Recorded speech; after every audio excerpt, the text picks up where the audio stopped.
Every financial system leaves a trail: transactions, balances, debts, ledgers, and sometimes those ledgers reveal something far darker than missing money.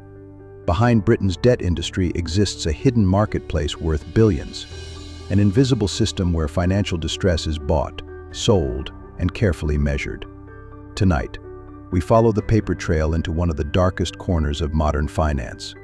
This is Ledger Lies. Every night across Britain, millions of people go to sleep owing money: credit cards, utility bills, loans, overdrafts. But behind these ordinary debts exists a hidden financial market few people ever see. For decades, debt was considered a warning sign, a financial failure. But inside Britain's modern financial system, unpaid debt quietly became one of the most valuable products of all.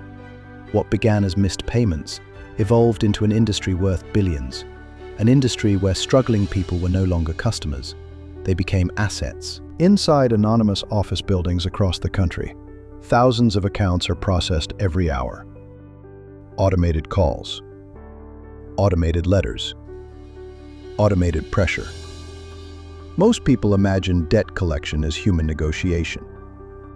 But much of the process is now controlled by predictive systems. Cold calculations determining who is most likely to break first. To the employees inside these offices, the accounts became numbers. Risk scores, repayment probability, expected yield. Human lives compressed into spreadsheets. Few borrowers realize their debt is often sold behind the scenes. Banks package thousands of unpaid accounts together, then quietly sell them for fractions of their original value. A £5,000 defaulted loan might be purchased for less than the cost of a dinner. But to the companies buying these portfolios, the real profit comes later. Entire financial firms emerged around one simple idea: distress could be monetized. Not once, but repeatedly.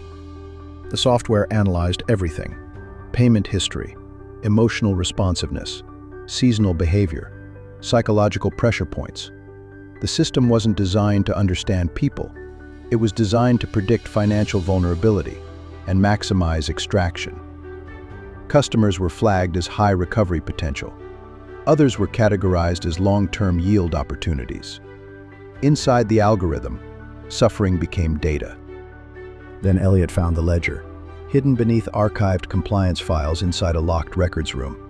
Dust-covered, unmarked, almost forgotten. At first glance, it looked ordinary. Recovery forecasts, repayment projections, portfolio summaries. But one section changed everything. Stamped across the top of the page were 4 words: high-yield distress accounts. The most profitable customers were not escaping debt. They were trapped inside it. The ledger measured something deeply disturbing. Not recovery, not rehabilitation, but prolonged financial dependency.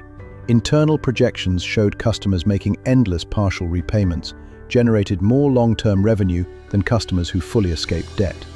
For years, the industry claimed it was helping recover losses. But the documents suggested something very different. Financial suffering itself had become the business model. Some accounts belonged to people who had died years earlier. Others contained balances so old. Even the original agreements had disappeared. But the automated systems continued operating. Letters, phone calls, payment demands. The machine never stopped. In some cases, debts were sold and resold so many times, nobody could fully verify what was originally owed anymore. The deeper Elliot investigated, the clearer the system became. Debt was no longer merely collected. It was engineered into a recurring financial product. Investors modeled repayment behavior the way traders model commodities, projected distress, predicted defaults, expected extraction rates. The worse the economic crisis became, the more valuable certain portfolios appeared to investors. Poverty itself was generating yield. Elliot knew the documents could destroy careers, possibly entire companies, but keeping silent became impossible. When the files finally leaked, regulators denied knowledge. Executives defended the practices. and the industry insisted everything was fully compliant. But one internal presentation shattered the public narrative: long-term yield through persistent financial distress. The title alone was enough. In the old financial world, bad debt represented failure. In the modern system, bad debt became the product. Somewhere tonight, another unpaid bill is already being priced. Not by someone hoping you recover, but by someone hoping you remain financially trapped. And buried beneath spreadsheets, algorithms, and collection systems, the real ledger continues growing. Quietly, relentlessly, in the dark. The numbers never disappear. They move. They multiply.